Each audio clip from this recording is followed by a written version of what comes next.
Queremos dar início, então, à nossa classe de hoje, tema Vida de Cristo. Vamos abrir as nossas Bíblias no Evangelho de Mateus, no capítulo 5,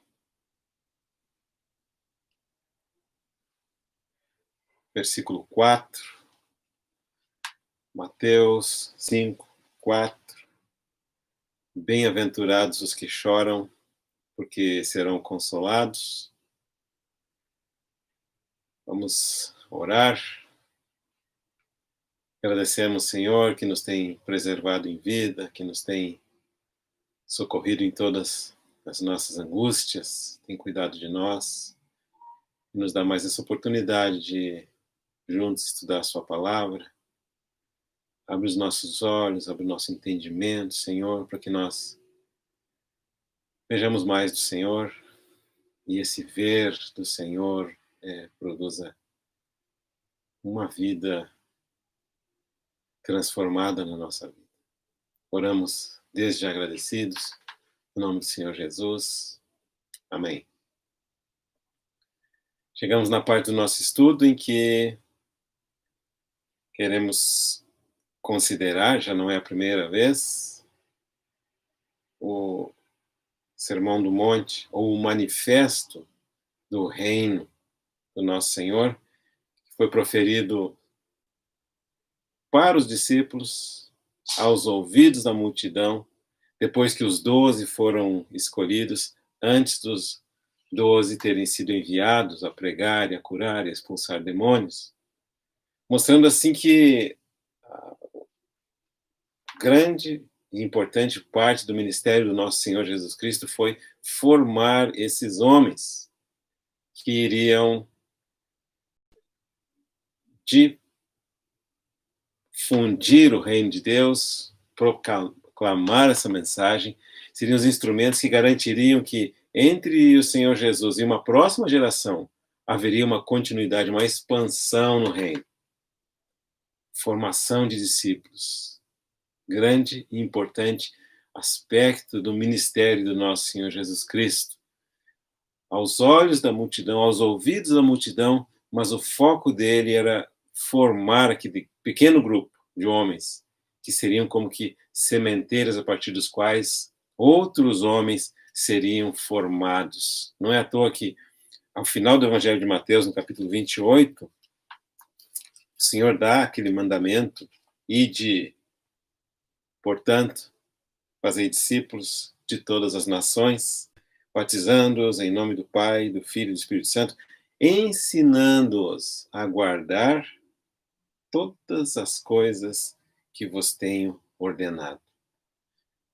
E junto com isso ele vai dizer: e eis que estou convosco até a consumação do século, até o fim dessa era, a promessa do nosso Senhor de ser conosco.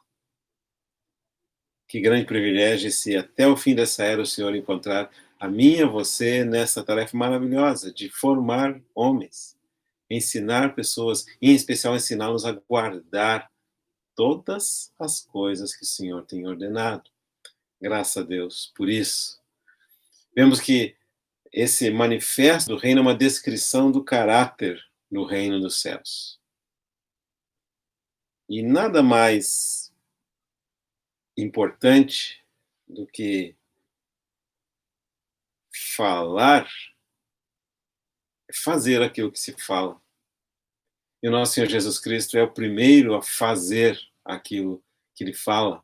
E nós vamos ver que a descrição do caráter do reino não é nada mais, nada menos do que uma descrição do caráter do próprio rei.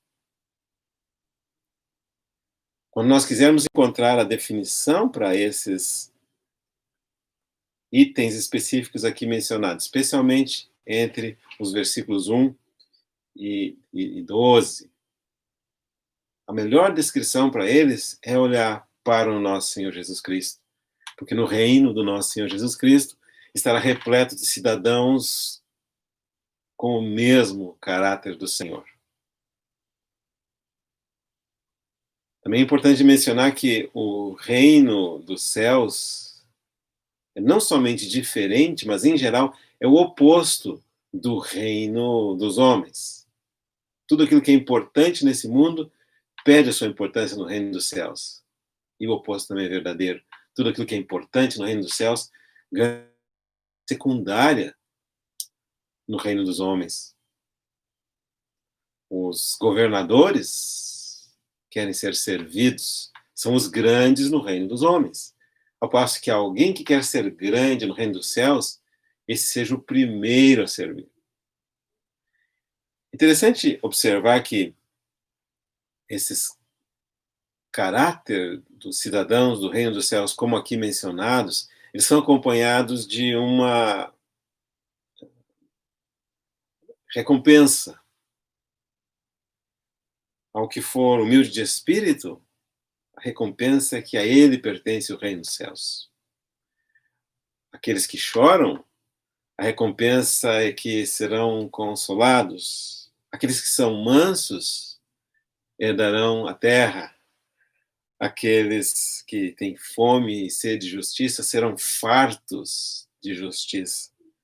Aqueles que forem misericordiosos alcançarão misericórdia. Aqueles que forem limpos de coração, nós queremos usar a palavra puros de coração, verão a Deus. Aqueles que forem pacificadores serão chamados filhos de Deus. E aqueles perseguidos por causa da justiça, a eles pertence o reino dos céus. E aqueles que forem perseguidos por causa do nosso Senhor Jesus Cristo, eles têm um grande galardão nos céus. Eu não sei se você percebeu que a grande maioria desses aspectos positivo, recompensa, está relacionado com o futuro. Serão consolados é futuro.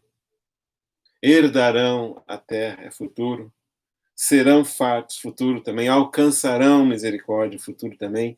Verão a Deus. Serão chamados filhos de Deus. E também menciona, grande é o vosso galardão nos céus. Muito importante ter esse pano de fundo, à medida que consideramos essas bem-aventuranças. E a chave delas é a primeira, bem-aventurados. Agora nós já sabemos que o significado da palavra bem-aventurado é felizes os humildes. Já tivemos a oportunidade de mencionar que essa felicidade é diferente da felicidade que o mundo pode oferecer. Felicidade transitória, passageira, superficial, que normalmente termina com tristeza e está relacionada com o ter, possuir. A felicidade do reino dos céus está relacionada com o ser. Os humildes são felizes. A eles pertence o reino dos céus. É inacreditável quando nós consideramos que a humildade é o primeiro requisito para ser um cidadão do reino dos céus. Sabemos que o orgulho é a causa primeira de tudo de ruim que nós temos aqui nessa atual dispensação. Lembra que aquele arcanjo que foi criado para glorificar a Deus, no coração dele subiu o orgulho. Ele quis ocupar uma posição que não era para ele. E não quis dar uma posição que era para o Senhor Jesus Cristo. E em função do orgulho, ele quis ser elevado acima de Deus. E isso provocou a sua queda. Então, a origem primária de tudo de ruim que nós temos é o orgulho. E a origem secundária também, porque aquele arcanjo insuflou os primeiros seres humanos com o mesmo veneno que lhe provocou a queda. Ele ofereceu a eles, em troca de aliança com ele, o inimigo, e traição a Deus. Em troca, ele diz, sereis como Deus. Sem mencionar para eles que eles seriam, na verdade, como demônios, por causa do orgulho.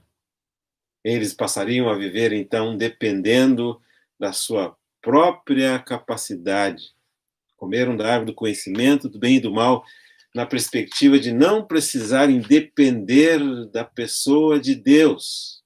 Orgulho. E nós costumamos pensar que o orgulho foi o primeiro e, infelizmente, provavelmente será o último pecado a cair. Primeiro pecado a entrar e o último pecado a cair. Por isso esse tema é tão importante.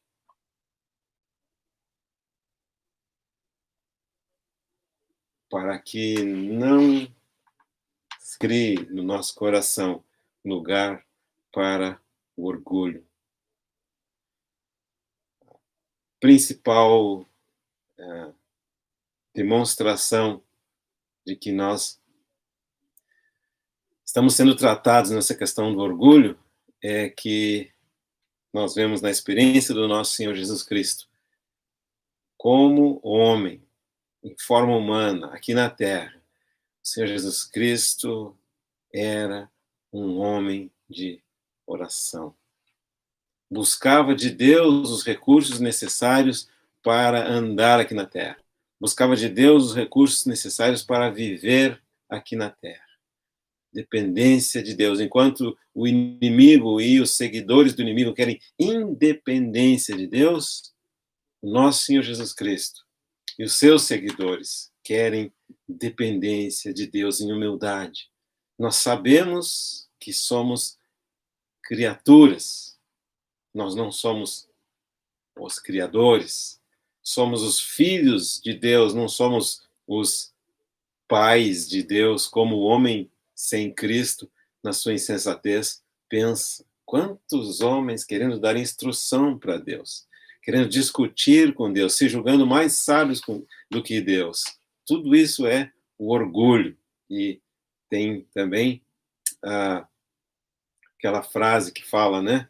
Já é muito ruim o orgulho de raça, alguém ser orgulhoso por pertencer a uma determinada etnia, ter uma determinada cor de pele, uma determinada cultura, mas é muito pior o orgulho da graça, e infelizmente isso pode acontecer. O orgulho não afeta ou afetou somente os incrédulos, infelizmente é possível que o orgulho atinja aquelas pessoas que são crentes em Cristo Jesus, mas não foram cuidadosos o suficientes para dizer não ao orgulho. Não pensar de si mesmo além do que convém, não pensar que é alguma coisa, não pensar que tem algum direito, não pensar que é melhor do que os outros, não. Alguém falou que a porta do reino dos céus é uma porta muito pequenininha. Se você for muito grande, não vai entrar. Esse é o primeiro, então, caráter mencionado aqui, os humildes em espírito, a eles pertence o reino dos céus. Quer ver um humilde de espírito definido? Olha para a pessoa do nosso Senhor Jesus Cristo. Sendo Deus, não tomou como usurpação ser igual a Deus, ao contrário, ele tomou a forma humana, se humilhou, se esvaziou, e tendo sido achado em forma de homem, tomou a posição de um servo. Uma das últimas cenas que nós vemos antes do nosso Senhor Jesus Cristo ir para a cruz, no Evangelho de João menciona o Senhor cingindo-se da vestimenta de um servo, se curvando e lavando os pés das suas criaturas. Nós teremos a oportunidade de ver isso na sequência do nosso estudo, mas é uma cena muito, muito tocante. Os servos normalmente faziam esse trabalho, os 12 encontram-se reunidos, não apareceu o servo para fazer, e talvez algum dos discípulos tenha pensado, quem vai lavar os pés dos nossos irmãos? E ninguém tomou aquela iniciativa. Então, o próprio Senhor, cujas mãos criaram céus e terra, cujas mãos espalharam as estrelas nas galáxias, o Senhor se curva e lava os pés das suas criaturas, e falando, através da sua humildade, falando de amor. Esse então é o primeiro caráter mencionado, humildade. O segundo caráter que nós vamos mencionar hoje é os que choram. De novo, nós queremos colocar a ênfase nesse nosso estudo, não simplesmente na característica em si, mas também na pessoa do nosso Senhor. Será que ele, sendo aquele que diz felizes os que choram, nunca chorou? Ou quando ele fala felizes os que choram, ele está falando de algo que ele também fez e também é? E nós veremos que, de fato, o Senhor chorou. Nenhuma vez é mencionado na Escritura o Senhor sorriu. Embora é mencionado alguns momentos em que o Senhor está cheio de gozo, seu coração rejubilando. Um dos momentos que o coração do Senhor está rejubilando é quando ele via a fé dos seus discípulos. Outro dos momentos é quando eles entendiam o seu ensinamento. O Senhor exultava de gratidão. Mas não é mencionado que o Senhor sorriu, mas é mencionado que o Senhor chorou. Vamos ver essas duas vezes. A primeira delas é relatada em dois evangelhos, Lucas capítulo 19,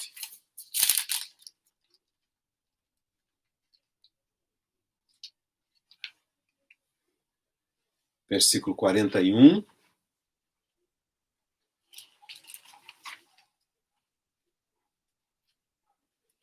Também Mateus capítulo 23, versículo 37. Vamos marcar nos dois lugares.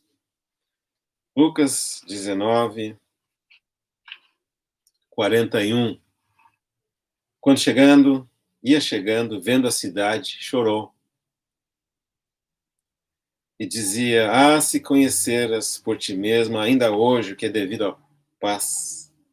Mas isto agora está oculto aos teus olhos, pois sobre ti virão dias em que os teus inimigos te cercarão de trincheiras e por todos os lados te apertarão o cerco e te arrasarão, e aos teus filhos dentro de ti não deixarão pedra sobre pedra que não seja, não reconheceste a oportunidade da tua visitação. Na passagem paralela no Evangelho de Mateus, no capítulo 23,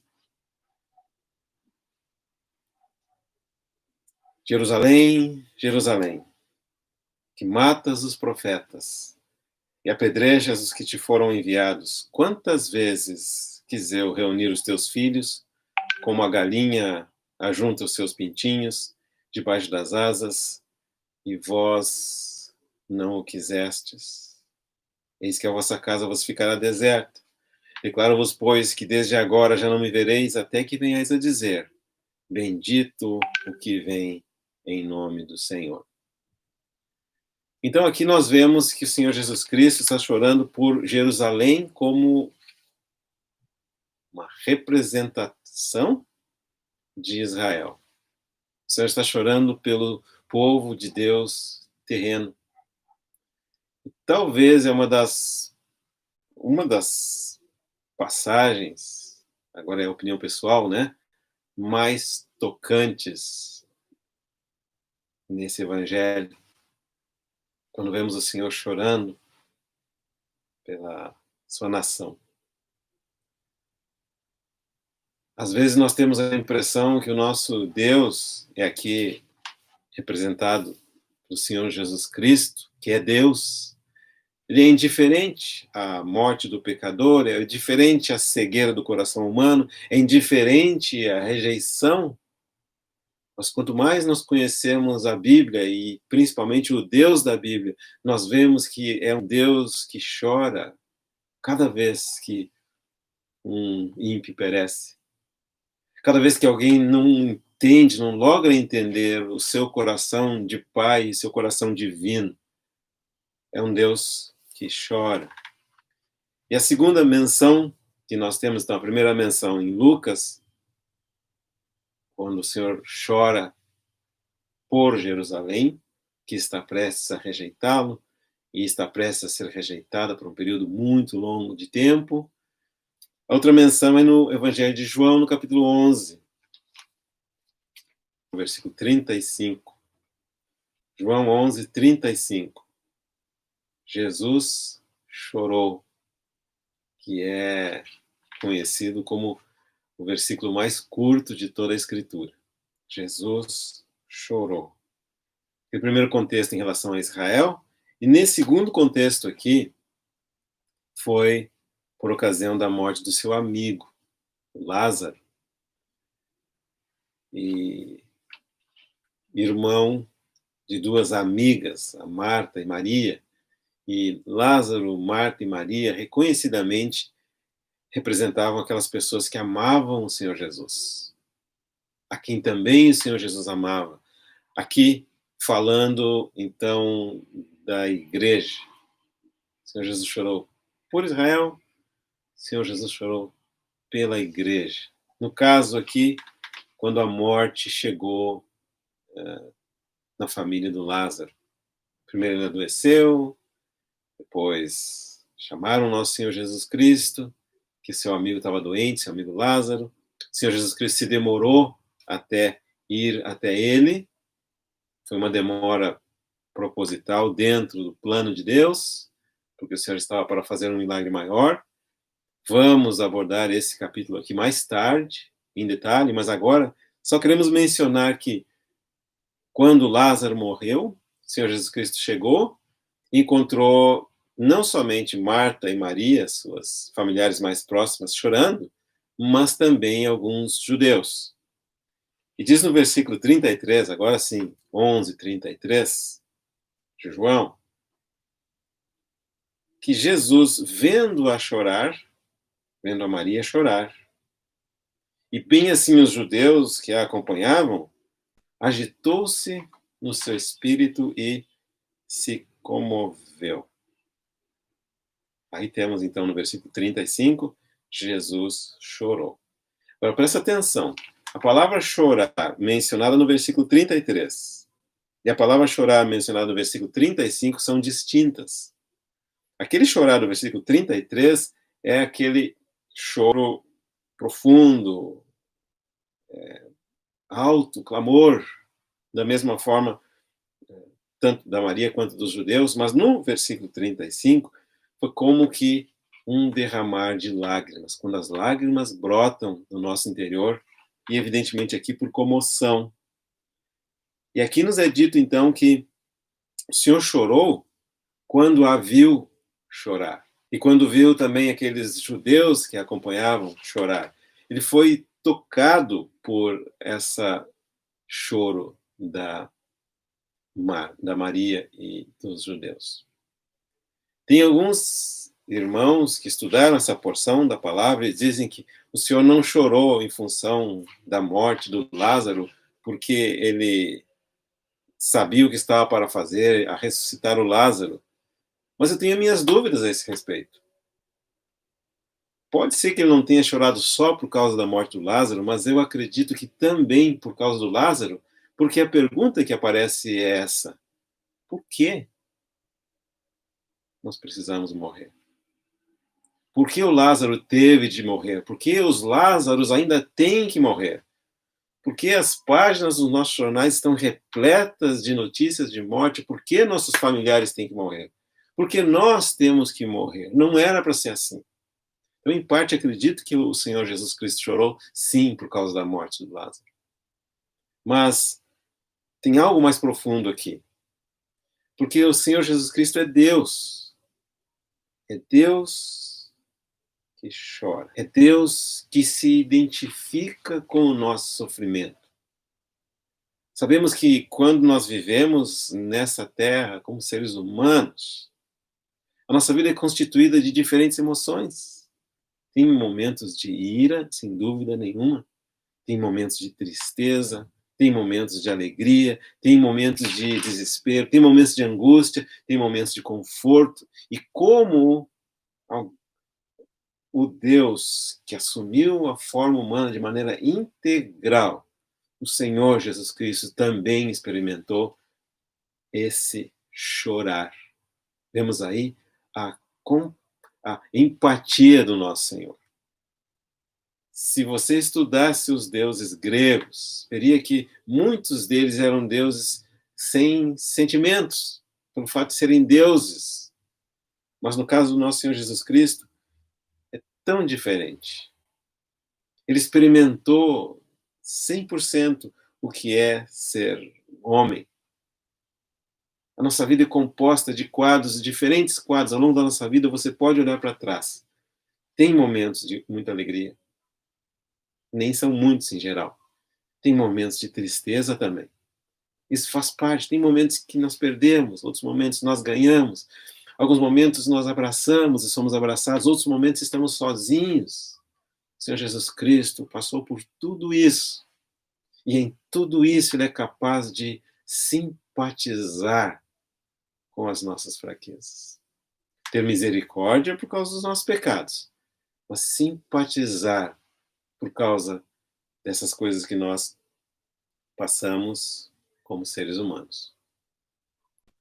Deus sofredor. Nós vamos ver nesse aspecto que o Senhor Jesus Cristo é uma representação perfeita da pessoa de Deus. Por quê?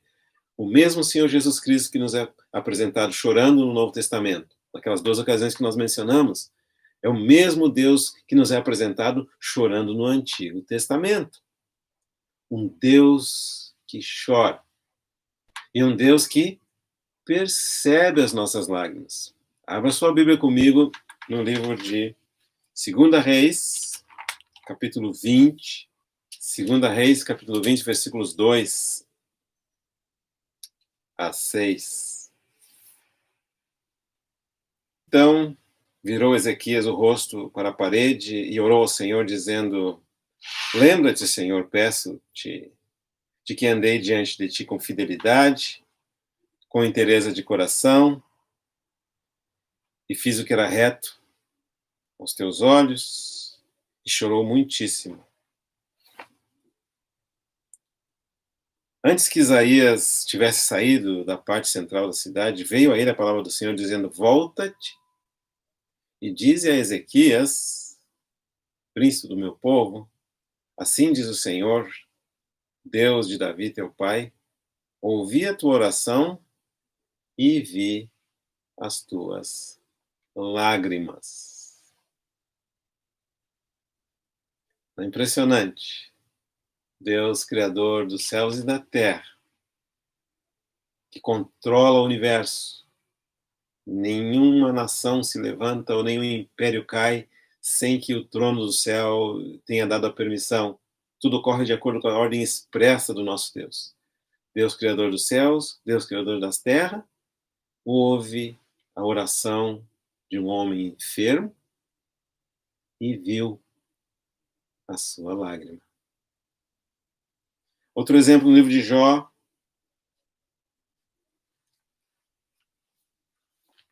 capítulo 34, versículo 28. Assim fizeram que o clamor do pobre subisse até Deus, e este ouviu o lamento dos aflitos, com Deus sofredor, as lágrimas de Deus. Salmo capítulo 6, versículo 8. Apartai-vos de mim, os que praticais a iniquidade, porque o Senhor ouviu a voz do meu lamento.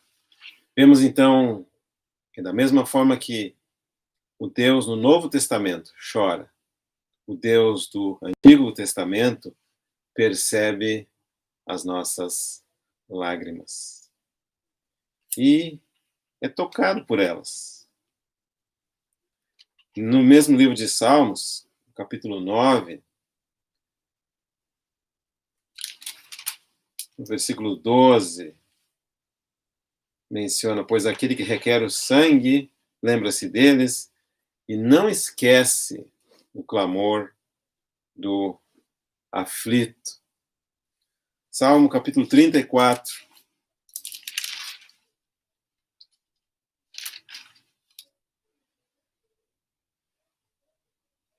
Versículo 15. Os olhos do Senhor repousam sobre os justos e os seus ouvidos estão abertos ao seu clamor. Aqui é a palavra clamor de acordo com os que conhecem a língua original, é o seu chorar. Quando você pensa inicialmente nessa bem-aventurança que diz felizes os que choram, num certo sentido, parece que não é uma frase, uma declaração muito coerente. Como pode ser feliz alguém que chora? Como alguém pode ser encorajado a chorar? Exatamente por causa da complementação que vem nessa frase. Porque serão consolados. E o que é esse consolo pelo chorar? Que Deus vê as nossas lágrimas. Deus conhece a tua aflição. Talvez a tua esposa não conheça. Talvez teu filho não conheça. Talvez o teu esposo não conheça. Mas Deus conhece. É um Deus que não fica indiferente ao nosso choro. Por isso, feliz é aquele que chora, por isso somos encorajados a chorar, a derramar as nossas lágrimas perante o nosso Deus, porque Ele ouve a nossa oração e vê as nossas lágrimas. Mais um salmo, capítulo 56, versículo 1. Tem misericórdia de mim, ó Deus, porque o homem procura ferir-me.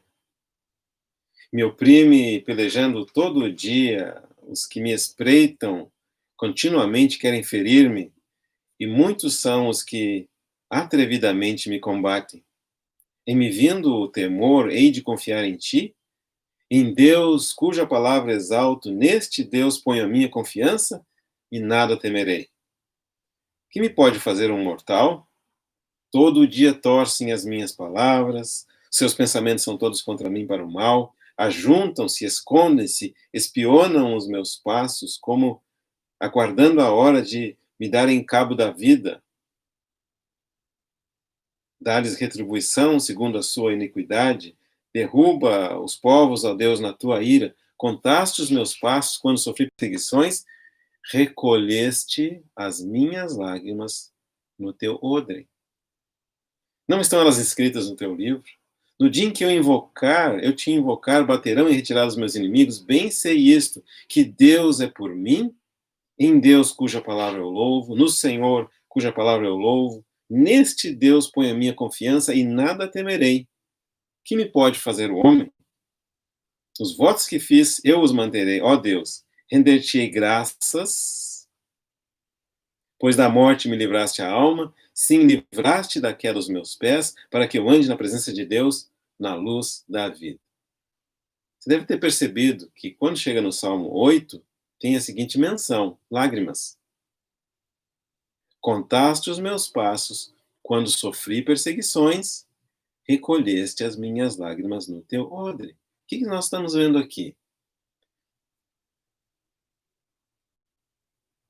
O Davi, numa situação extremamente angustiante. Pessoas procuravam feri-lo e estavam oprimindo a ele todo dia. Estavam espreitando a ele para ver qual a oportunidade de machucá-lo. E diz que eles o combatiam atrevidamente. E qual que é a atitude do Davi? Reagir com força? Se defender? Não, Davi chorou. Ele fez a seguinte opção: em me vindo o temor, hei de confiar em ti. Versículo 3.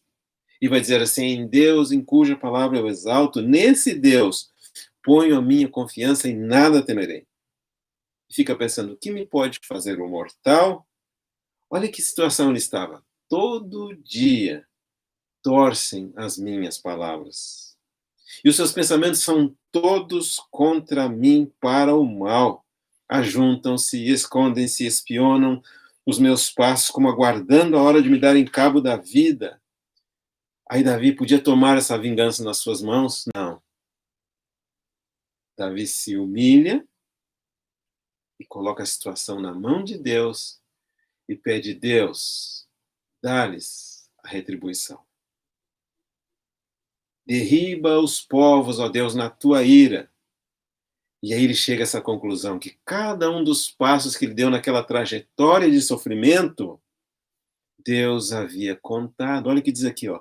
Contaste os meus passos quando sofri perseguições e recolhestes as minhas lágrimas no teu odre.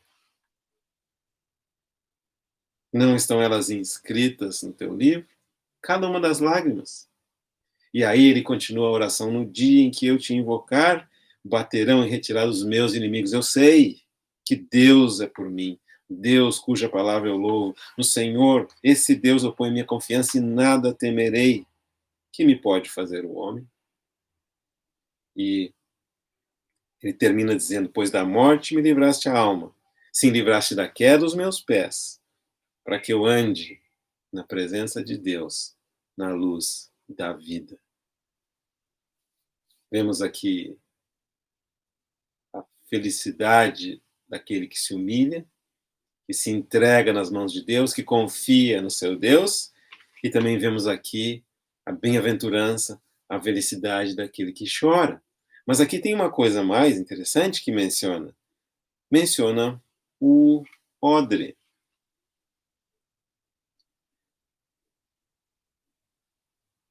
Quando nós não conhecemos o significado dessa palavra odre aqui, nós pensávamos que odre era um vasinho pequenininho, do tamanho de um vidrinho de perfume, para colocar uma lágrimazinha. Qual não é a nossa surpresa?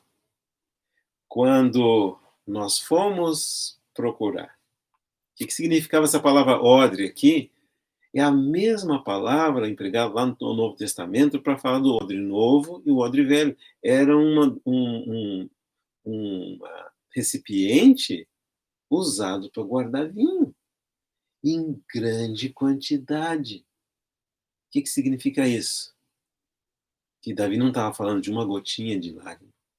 Davi estava falando da experiência de derramar o seu coração diante de Deus profusamente, sabendo que Deus não somente guarda cada uma das nossas lágrimas, mas também se lembra delas. Aqui está dizendo: recolheste as minhas lágrimas no teu odre, primeira parte, e nos revela que elas estão inscritas no livro de Deus. Não é somente um Deus que ouve o clamor. Não é só Deus que é tocado com o chorar. É um Deus também que se lembra das nossas lágrimas. E pelo fato de estarem escritas no livro, é possível que Deus se lembre das tuas lágrimas, até quando você mesmo já esqueceu. Não é somente o Deus que ouve a nossa lágrima, que é tocado pela nossa lágrima, que guarda as nossas lágrimas, que se lembra das nossas lágrimas, mas é também o Deus que remove as nossas lágrimas. E daí nós vemos o outro lado dessa mesma moeda. É Ele que tira as nossas lágrimas. Se você ficasse só com essa primeira parte, bem-aventurados os que choram, a sua vida cristã seria um chorar contínuo. Mas são bem-aventurados que choram, não porque continuam chorando, mas porque encontram consolo. Um dos nomes do Espírito Santo de Deus que nos é dado no Novo Testamento é o Consolador. Aqui nessa vida, um consolo presente e um serão consolados. Aqui nós vemos que o consolo presente é que sempre no meio da nossa lágrima, se nós levamos as nossas lágrimas ao Senhor, nós somos consolados com a presença do nosso Senhor. Faça essa experiência. Derrame as suas lágrimas perante o seu Deus. E no momento de maior sofrimento, São aqueles momentos que a presença do Senhor se faz mais forte conosco. Um momento de maior dor, quando naquele silêncio profundo causado pela dor que muitas das vezes nós não entendemos todas as coisas. Mas naquele momento, a certeza da companhia de Deus conosco, da presença de Deus conosco, é tão forte, é tão abundante, e nós experimentamos aquele bem-aventurança dentro de nós. É o Deus que remove as nossas lágrimas.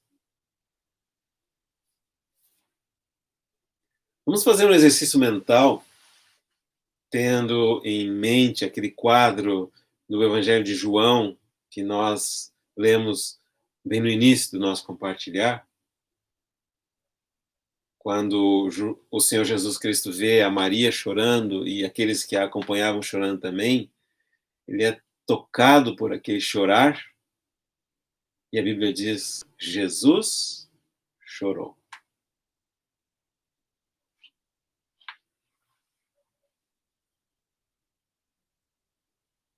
O que você acha que aconteceria se depois desse relato a Bíblia falasse assim: e retirando-se dali, voltou para as imediações do Jordão e depois foi para a Galileia?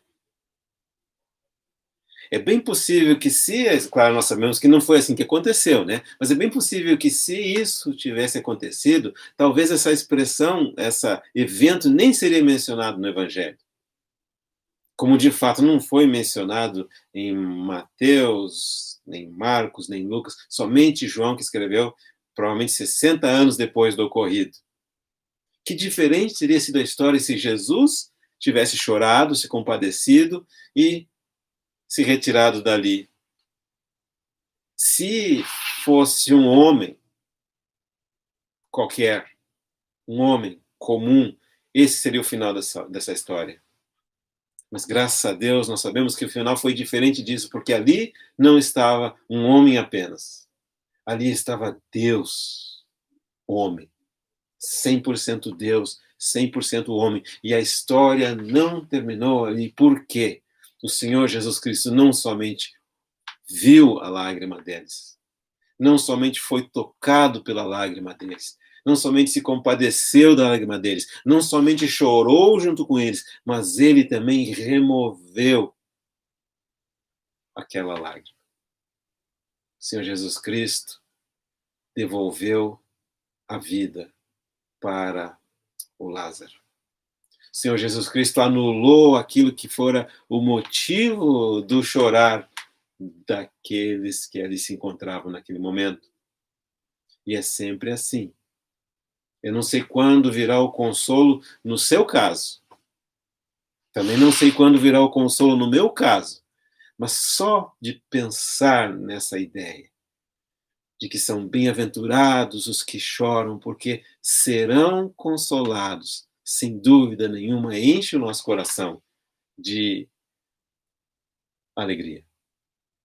Enche o nosso coração de gozo, um gozo que o mundo não pode dar e um gozo que o mundo não pode tirar.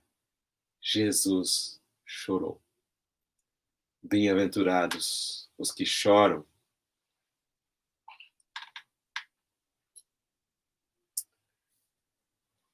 Salmo 116, versículo 8. O Deus que remove as lágrimas. Pois livraste da morte a minha alma, das lágrimas os meus olhos, da queda os meus pés e a consequente conclusão do evento. Andarei na presença do Senhor na terra dos viventes. Claro que aqui nós precisamos aprender, junto com o Davi, junto com o salmista, essa arte, vamos assim dizer, de transformar as nossas lágrimas em motivo de bem-aventurança pelo fato de trazer as nossas situações à presença de Deus em oração.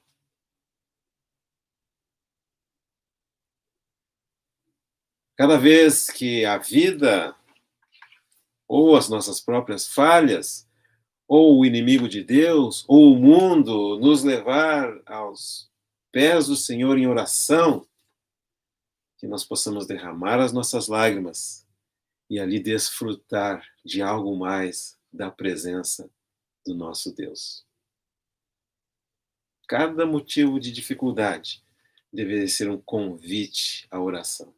Cada luta, cada inimigo, cada problema deveria ser um convite para voltarmos os nossos olhos ao Senhor em oração e ali derramar as nossas lágrimas e, consequentemente, desfrutar da doce, eterna, real presença de Deus que nos dá conforto. Bem-aventurados os que choram, porque serão consolados. Mais um versículo, Salmos 126. Quando o Senhor restaurou a sorte de Sião, ficamos como quem sonha. Então a nossa boca se encheu de riso e a nossa língua de júbilo.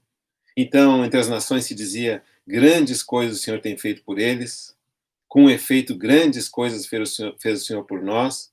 Por isso estamos alegres. Restaura, Senhor, a nossa sorte, como as torrentes do Negueb. Versículo 5. Os que com lágrimas semeiam, com júbilo ceifarão. Quem sai andando e chorando enquanto semeia, voltará com júbilo, trazendo os seus feixes. Aqui nós vemos de novo o consolo para os que choram. Veja que a restauração veio depois do chorar. Quando o Senhor restaurou nossa sorte, a sorte de Sião, ficamos como quem são. Então a nossa boca se encheu de riso, nossa língua de júbilo. Então entre as nações se dizia: grandes coisas o Senhor tem feito por eles. Mas quando que foram feitas grandes coisas? Depois do chorar. E aí vem esse versículo: os que com lágrimas semeiam, com júbilo ceifarão. Eu duvido que alguém que tem experiência com agricultura discorde desse versículo. Somente quem planta sabe o custo desse semear. Somente quem planta sabe quão é difícil até ver as primeiras sementes germinarem. E o cuidado necessário para ver aquelas plantas se tornar uma árvore ou um vegetal maduro. E quanto cuidado, quanta experiência, quanta paciência, quanto suor, quanta lágrima, até que um dia você vê o fruto do seu trabalho.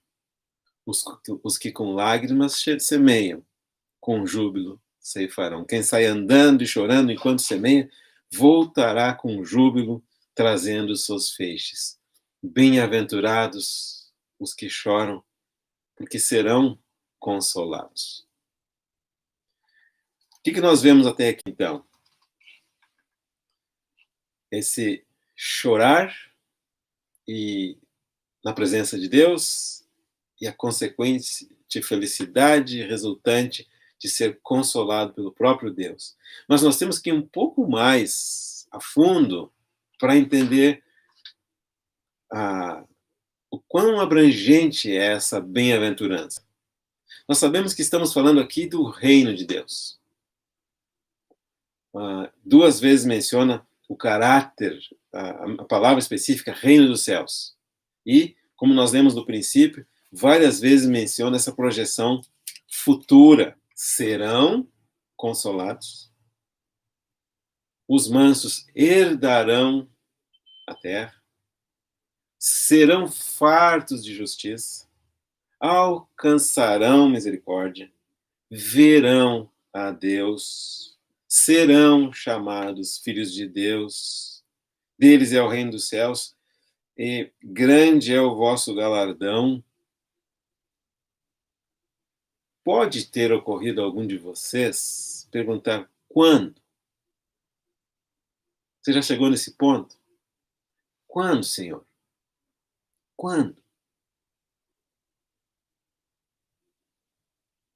Quando da manifestação do reino dos céus. Aqueles primeiros discípulos tinham uma característica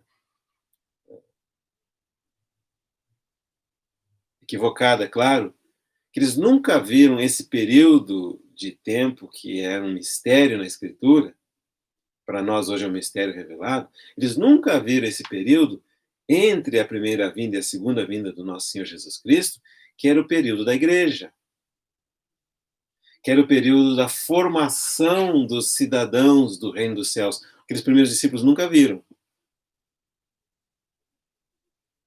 Eles imaginavam assim, o Senhor Jesus Cristo viria, eles nem imaginavam que ele passaria pela morte e estabeleceria o reino dos céus aqui na terra.